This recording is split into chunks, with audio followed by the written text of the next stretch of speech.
Hello दोस्तों, आज जानिए चरागां और चरागाह का अंतर। चरागां को चरागाह मत कहिएगा या चरागां मत कहिएगा, चरागां है गां। चरागां चराग से बना है। चराग को लोग चिराग भी कह देते हैं, लेकिन सही शब्द चराग है और इसका मतलब होता है दीपक।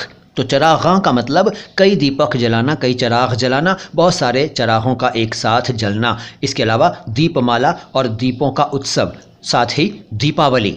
जी हाँ, दीपावली भी इसका एक अर्थ है। चरागां, इसका सेंटेंस देखिए। आज तो पूरे शहर में चरागां है, यानी आज तो पूरे शहर में दीपक जलाए जा रहे हैं, चराग जलाए जा रहे हैं, यानी दीपावली मनाई जा रही है।